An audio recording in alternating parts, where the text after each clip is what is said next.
Assalamualaikum warahmatullahi wabarakatuh. Perkenalkan, nama saya Aristio Dwika Persetio dari Prodi Perpustakaan dan Ilmu Informasi. Di video kali ini saya akan menjelaskan yaitu materi pertemuan 14 yang ada di e-learning tentang penganggaran di dalam manajemen. Sebelum lanjut ke dalam materi, sebaiknya kita mengenal dulu apa yang dinamakan dengan penganggaran. Penganggaran itu terbagi ke dalam dua kata. Yang pertama itu adalah anggaran. Anggaran merupakan rencana tertulis tentang suatu kegiatan yang akan dilaksanakan yang biasanya dinyatakan dalam satuan uang dengan jangka waktu tertentu.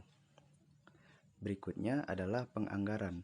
Penganggaran sendiri merupakan proses penyusunan anggaran biaya untuk melakukan suatu kegiatan yang telah dibuat berdasarkan perencanaan terlebih dahulu untuk mencapai tujuan dari usaha tersebut. Tujuan kita untuk melakukan penganggaran untuk melaksanakan suatu kegiatan. Berikut terdapat 3 tujuan dari melaksanakan penganggaran. Yang pertama adalah mengetahui perkiraan pengeluaran dan pemasukan biaya yang akan kita keluarkan. Yang kedua, menyediakan alat-alat untuk memastikan kegiatan tersebut dapat berjalan dengan lancar. Yang ketiga, dasar untuk merumuskan kebijakan keuangan untuk jangka waktu yang akan datang. Karena dengan kita membuat penganggaran, itu akan mempermudah suatu perusahaan atau seseorang untuk menyiapkan biaya-biaya yang diperlukan untuk melaksanakan suatu kegiatan, baik dalam jangka waktu yang pendek ataupun jangka waktu yang panjang. Adalah faktor-faktor yang harus kita pertimbangkan dalam melakukan penganggaran. Yang pertama adalah kita harus tahu menentukan tujuan dan juga kebijakan dari usaha yang akan kita lakukan. Karena jika kita tidak memiliki tujuan yang jelas, tentu melakukan penganggaran adalah hal yang sia-sia. Yang kedua adalah mengetahui perkembangan kondisi ekonomi. Dengan kondisi ekonomi yang sulit ataupun mudah, itu juga akan menjadi suatu acuan kepada kita dalam melakukan penganggaran. Yang ketiga adalah penelitian dan pengembangan suatu perusahaan atau usaha. Dengan kita mengetahui seberapa besar perusahaan kita atau usaha kita berjalan, tentu kita dapat melihat dari hasil penganggaran yang telah kita lakukan sebelumnya. Jika penganggaran berhasil, maka usaha kita akan berjalan dengan baik.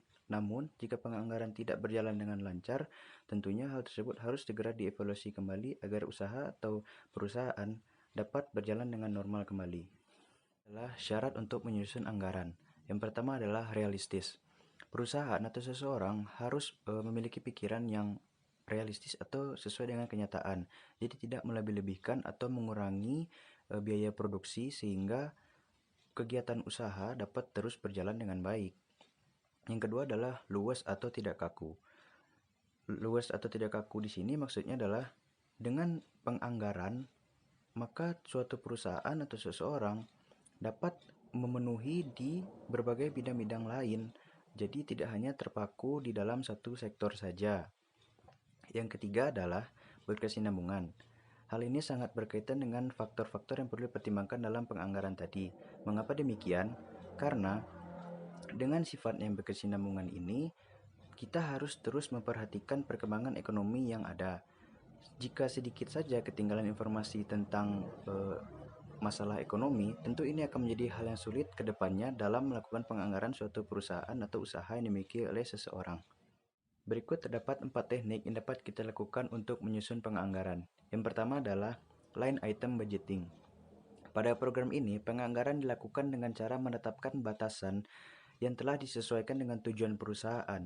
Jadi, jika suatu perusahaan ingin mengeluarkan biaya lagi, tentu tidak bisa karena sudah ditetapkan batasan-batasan agar perusahaan tidak merugi. Yang kedua adalah planning, programming, budgeting system.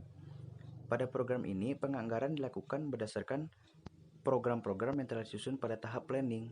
Jadi, tahap planning di sini sangat diperlukan kematangan dalam pengambilan keputusan agar proses penganggaran dapat berjalan dengan baik. Yang ketiga adalah zero based budgeting. Program ini, penganggaran dilakukan dengan cara memprioritaskan kebutuhan-kebutuhan yang ada dalam memenuhi sektor perusahaan atau usaha. Jadi, jika suatu kebutuhan tidak dianggap terlalu penting, maka kita harus memprioritaskan kebutuhan utama kita tersebut. Dan yang terakhir adalah performance based budgeting. Program ini yaitu melakukan penganggaran dengan mengeluarkan biaya secara maksimal untuk menghasilkan kinerja yang maksimal juga.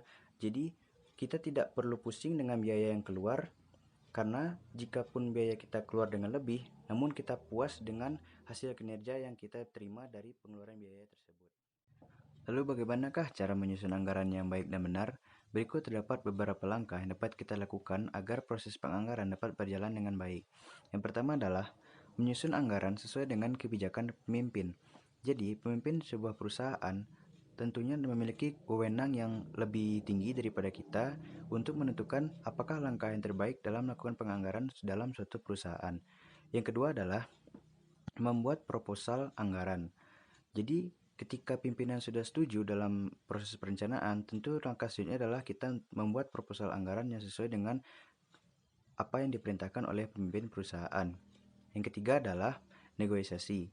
Negosiasi di sini maksudnya kita dapat saling bertukar pendapat antara karyawan ataupun pimpinan dalam menentukan keputusan yang terbaik dalam melakukan penganggaran di suatu perusahaan ataupun usaha. Yang keempat adalah review dan persetujuan dari pemimpin. Jadi ketika proposal sudah jadi dan dibuat, tentunya sebelum direalisasikan harus kita lakukan review terlebih dahulu agar meminimalisir terjadinya kesalahan dalam proses penganggaran. Dan yang terakhir adalah langkahnya, yaitu merevisi anggaran. Jadi jika terjadi kesalahan dalam proposal, tentunya kita sebagai orang yang melakukan penganggaran harus melakukan perbaikan ulang demi mencapai kinerja perusahaan atau usaha yang lebih maksimal ke depannya. Baiklah, kita masuk ke dalam bagian yang terakhir, yaitu apa saja kelemahan dari melakukan penganggaran. Jadi, kelemahan dalam melakukan penganggaran itu terbagi ke dalam 3. Yang pertama adalah anggaran dapat selalu berubah sesuai dengan kondisi ekonomi, seperti yang berkaitan dengan syarat tadi dalam melakukan penganggaran, yaitu kita harus melakukan pemantauan terus-menerus terhadap kondisi ekonomi yang sedang berkembang. Jika kondisi ekonomi baik, tentunya penganggaran dapat berjalan dengan baik. Sebaliknya, jika kondisi ekonomi sedang buruk, tentunya juga penganggaran akan sulit dilakukan untuk kedepannya. Yang kedua adalah anggaran tidak memiliki nilai pasti, karena anggaran tersebut bukan suatu ketetapan yang ditentukan mutlak, namun hanyalah sebuah perkiraan yang dibuat oleh perusahaan seseorang dalam menentukan biaya yang akan dikeluarkan di suatu perusahaan ataupun sektor usaha. Yang ketiga adalah membutuhkan banyak pihak agar proses penganggaran dapat terrealisasi dengan baik. Jadi, kita harus membutuhkan banyak pendapat dari masing-masing orang, baik dari karyawan, pimpinan, ataupun siapapun, karena dengan semakin banyaknya pendapat, tentunya akan lebih memudahkan apa saja proses yang dapat kita lakukan agar proses penganggaran tersebut berjalan dengan tujuan perusahaan ataupun juga dapat memperoleh keuntungan yang lebih maksimal.